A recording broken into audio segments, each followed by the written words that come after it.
I love playing with this thing. I have a lot of toy guns, including a lot of Nerf guns, and I can just sit here and play with this all the time. It's great.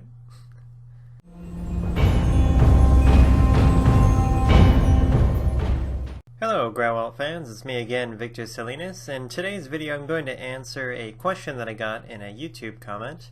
But before we get started, I'd like to, again, as always, thank everyone for watching and subscribing and leaving your feedback in the forms of ratings and also your comments. I honestly couldn't do any of this without you.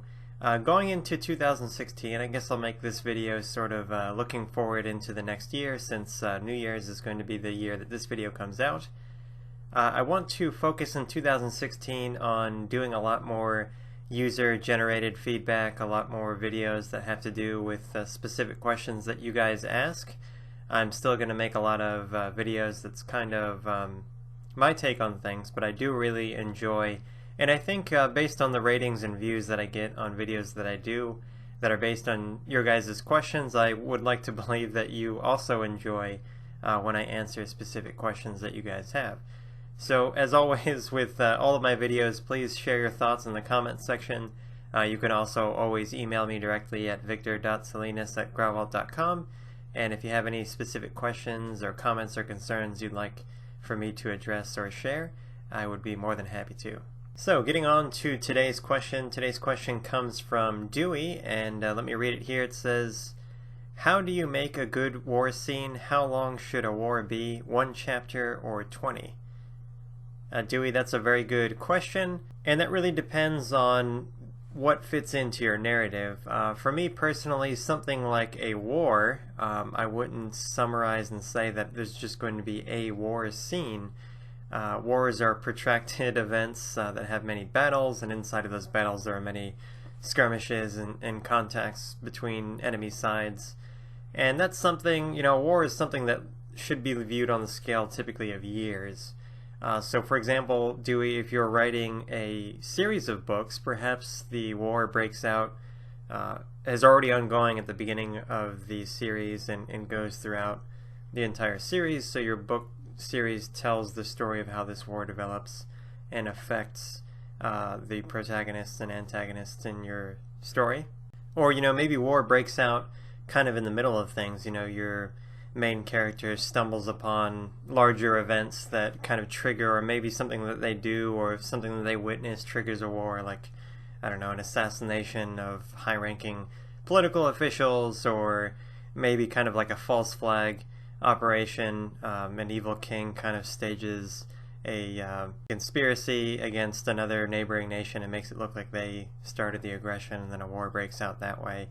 I don't think that a war should be fought within the pages of one single story arc. So for example, let's say you have one novel that's 500 pages long. The war starts at the beginning of the book and ends at the end. I don't think that that would be very fulfilling for the reader to have an entire conflict resolved in just the space of a single novel or a single story arc. I think there are maybe 3 principal ways that you could depict a war. Now, I'm going to assume that this is going to be a novel series, and just to keep things simple, I'm going to say it's a trilogy.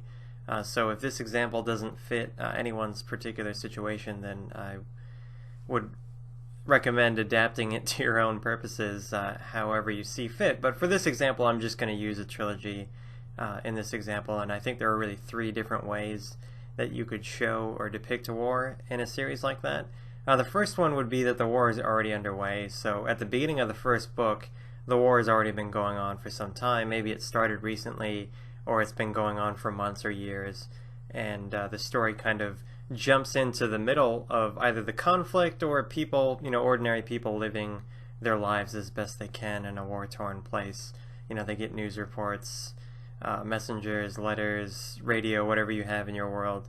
All these reports of what's going on off in the front. Maybe, you know, your main character is just an ordinary citizen in a town or village, and the enemy invades, and, you know, they're occupied, and that's kind of what gets the hero motivated. He sees the brutality of the enemy, and he decides to take up arms against them. You know, that would be the first way to do that, and then the novel series, books 1, 2, and 3 would deal with how your main character gets involved in that conflict, and then probably towards the end of the third book, finally the war is over. Either his side wins or loses. There's that kind of conclusion, that closure at the very end of the third book. So the second way to do this would be that the war starts somewhere in the trilogy itself. So at the very beginning of the story, everything's more or less peaceful. Maybe there's some tension between neighboring countries, but there's no outbreak of war yet. And then something triggers a war to happen. This could happen probably in the first book, maybe towards the very end, like that's the cliffhanger. These countries, these nations declare war on each other, and maybe your main character gets drafted or gets out of Dodge. They flee town because they don't want to have to fight in the war or something like that. And you have to have some kind of triggering event, political assassination. A king, a president, chancellor, a governor, someone gets assassinated, and the enemies take up arms against them. They kind of retaliate against the assassinating country. That could be one trigger. You could have territorial claims, 2 or more nations claiming the same area of land, and they can't come to an agreement, so war is the only way that they can solve that. It could be economic factors. One country's desires a certain land, a certain city, a certain industrial capacity, resources. Those types of wars in real life, just real quick, wars over resources and things are almost non-existent. Most wars are usually fought for ideological reasons, political reasons. It could be a revolution. There could be some citizens are tired of the government in which they live, and there's an outbreak of civil war. That's another thing. I think that would work really well in this second example, where at the very beginning of the book there's no war, and it slowly builds up to it. And maybe by the end of the first book, that's when the revolution is declared. The revolutionaries stage their first act against the government. Maybe they blow up a government building, they assassinate the king or some other minister. Something has to kind of ignite the powder keg. And then when you get into the second book, the war is in full swing.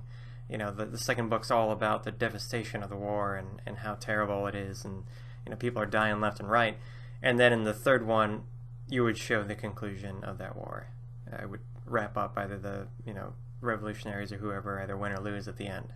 And the third way I think you could depict a war really well in a novel series would be to not have the war visible really in the story at all. It's something that the characters hear about, something that they read about, others tell them about.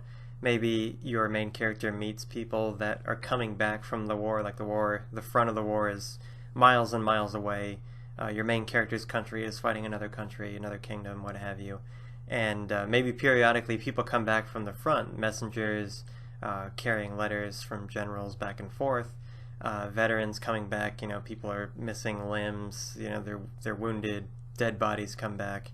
And your story's more about maybe the ordinary life of what's going on with people back in town, back in the village, back on the farm.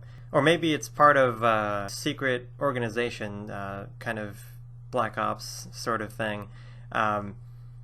The enemy's already invaded and taken over the main character's settlement where they live, their town, their city, their village, and the surrounding area. So the fighting is going on, hundreds of miles away. Or maybe the war is already over and the invaders have conquered this territory, and your main character is wrapped up in fighting kind of like a freedom fighter. They're undermining the occupiers, they're carrying out assassinations, they're spying and passing on messages. They're forming like a resistance, an armed resistance group against the occupiers. So in this third kind of way to depict war, it's not really about war. The war is distant, the war is over, the war is far away. It's the characters coping with the unfortunate events that follow war or that are caused by it, kind of like the civilian face of what war really does to ordinary people. And out of those three, of course, Dewey, I don't want to push you into any particular one of them. I don't know what kind of story you're going for, but if I were to do one of those three right now that I'm thinking about it, would definitely be that third one.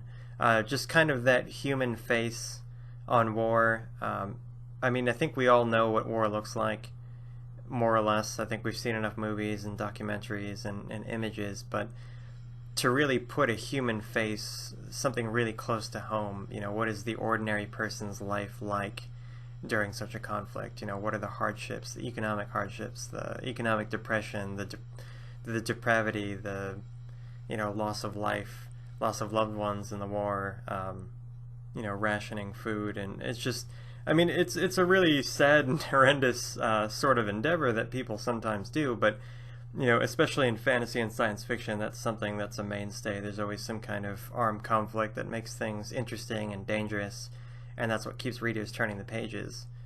But if you're going to depict it, I think it's best perhaps to make it at least somewhat distant, at least at the very beginning. Then the war kind of comes to the main character's doorstep. So I hope that answers your question. Really, it's up to you. You could choose any one of those three ways to kind of depict it, or none of the above. I hope there's at least one thing in that long-winded description that I gave you that is useful to you, and I hope a lot of other people watching also find something useful in there. I always think I have a tendency to run on, and when I edit this video, I know probably half of it is going to get cut out. I tend to do that. I just, whenever I get a chance to speak to someone, I'm really excited about you know, writing and coming up with new ideas, and I can just tend to go on and on for hours, and I try to contain that as best I can, especially in these videos, because I don't want to waste your guys' time with needless speculation.